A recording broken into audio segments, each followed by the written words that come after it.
Hello guys, and welcome to another episode. Today we're gonna uh, try to fix, restore, or go over some maintenance um, on remote controls. I have a whole bunch of them here, different types, different sizes, different operations, different devices to talk to. Um, it's a common problem. Uh, we at some point we all have to face to deal with a dead remote controller. It's either TV, can be cheap ones like this one, no name, no brand, can be expensive ones, brand names, whatever brand name you can think of. Uh, Remote controllers that require AAA batteries, 2A batteries, depending on the um, year of production and how contemporary they are. The most contemporary devices use uh, just a couple of batteries, not more, and AAA type of battery. We can have older remote controls for all TVs, stereos, VHS, cameras, you name it, and we simply at some point we don't want to get rid of them and buy this universal kind of type, which is pretty cheap, and it can encode and decode signals to different it's actually programmable, and it can decode and talk to different devices and different brands. But we sometimes, don't want to get rid of our old remote controllers, the original ones. At some point, if you take a look over eBay or stores that they're using second-hand remote controllers, to sell, and it's kind of expensive if we're talking about the original ones, like this one for the PlayStation 2, which is common, the Sony series, or even more rare models, or the vintage type of remote controls from the 70s and the 80s. So all these are originals here, but you can find copies, cheap copies. But of course, there's no comparison. This one is another no name, which you can tell it's pretty cheap, and you can tell immediately that it's not of the same quality. Now, other weird ones like this one, I don't know, it's probably some kind of tuner for cable TV back in the day, are absolutely hard to find, and I really don't know if the universal ones can copy and can be programmed, to support such remote control like this one from the 70s or the 80s. And this particular one has its own battery. Even more difficult to get another battery like this, and it is absolutely certain that it's probably dead after 25 years or so, or 30.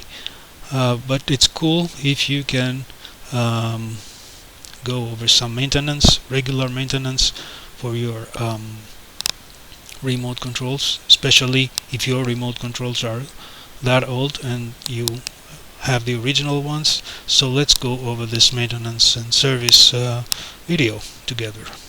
Now, before you go out and um, get into this new, brand new, or second-hand or universal kind of type replacement for your remote control, you have to conduct a test. And just because the infrared beam cannot be visible by the human eye, you have to use your mobile phone. Just place the remote control behind the mobile phone so that the beam hits the camera, and make it ready like you're gonna take a picture, but don't just press the buttons, and I mean every button, so you can be sure that not some of the buttons, but all buttons are working. Just press one by one and check the purple beam, if this is visible to the camera of your mobile phone, and if it doesn't, like in this case here, well, you have a problem. But it's not certain that the whole circuit is broken or damaged or dirty or something.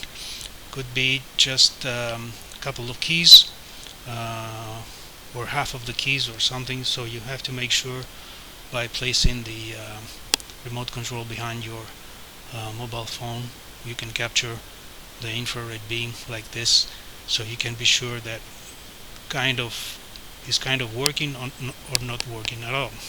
In this case here we have a non-working device, but it's not that bad. All you have to do is to scratch a bit the contact points, because what it is corrosion. This greenish thing there, it's acid coming from old batteries left over a decade, I don't know, for a long time in any case. So you have to clean the contacts with vinegar or lemon, give it a good clean, and then you can open it up like we're gonna do with this other control, and clean the contact points for the buttons as well. Now remember, at the back of the controls, for the most part, you won't see any screws like this one, because this is left over from the past, I believe. Now they're trying to cut over costs, and they do not even use a single screw. So if there is no screw at the back, like in this case here, you have to slide in an old credit card or some kind of plastic card that you do not use, and you are not worrying too much to damage it, like this one I have here. Slide it in on the side and try to detach the case, the bottom part, from the top cover, and do it all the way up and down until it's open. You can hear several clicks on the way, like he did just now, and go all around the device. But you have to be careful though, because these tiny plastic clips underneath, you don't have to be in a hurry, you don't have to force it, just move slowly up and down the card, slide it in on the other side as well, and only by the time you hear clicks it's ready to be opened. Now I can see there is some corrosion over here at the positive pole of the battery compartment on this one as well, so we're gonna use some vinegar or lemon onto this contact point as well. The other points are looking good, so yeah, let me use both hands and open this so we can tear it apart and clean it from the inside. Now in general, what you can find inside or what a TV controller or remote controller consists of is 4 parts: the sandwich type, the rubber part, the keys with some conductive material at the back, the front cover, and here is the PCB and the back cover. So those are the parts a typical TV controller consists of. And if you count the contact points, 1, 2, 3, 4, 5, 6, 7 here, those are connected right there. 7 points on the PCB as well. So what it does, it's just an instant short circuit or contact, and then the instruction goes off the beam and reaches the destination, which is your TV or other device. Right, so the cleaning is pretty straightforward. All you have to do is to spray a bit of isopropyl alcohol onto the contacts on the PCB, and some of this alcohol over the at the back of the rubber buttons. You can take the whole rubber thing off and wash it if you feel better like doing this, but Isoprop does the job perfectly, so you don't have to remove and wash the rubber keys if you don't want to. But again, it's pretty much the same thing. You can see some dust. This dust and fat actually from sweat and dirt comes from our fingers over the time, right? So after so many years, there's always some sweat going underneath the buttons and gets inside the TV control, so the contacts are not making contact after all. The next thing to do is to let it dry. Don't touch the contact points like I do now. I'm gonna clean it later because there's always sweat or fat or dirt getting back onto the board. Make sure that the rubber keys are in place. It's tricky when keys are separated, so you have to put them back one by one, and we're lucky now that they are all over this rubber thing all together, so we don't have to worry about it. And just push gently the bottom case so it gets closed like this firmly, and make sure go around it and check there is no gap bigger than what was initially designed, and that's all. Okay, now let's move to the next one, which looks like it's gonna be easier because all we have to do is to apply some drops of vinegar or lemon, or vinegar and lemon combined, like 50% of this and 50% of that.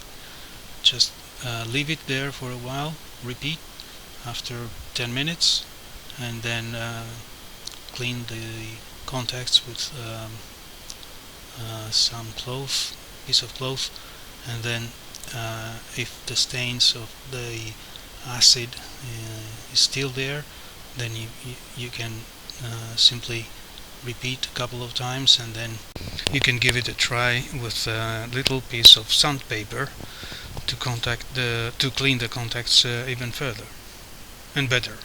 And now my favorite part, testing. Let's see what we did, and let's put it right there, and you can see the infrared diode blinking, sending the diode sends the purple light, looking for the destination. So I think we're good with this one.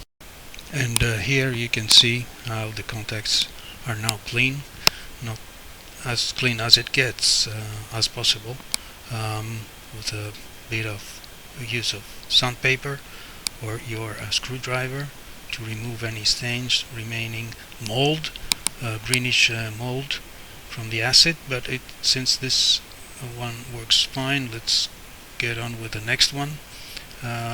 Again, it looks like we can have contact after the vinegar has dried out, so let's try the batteries. And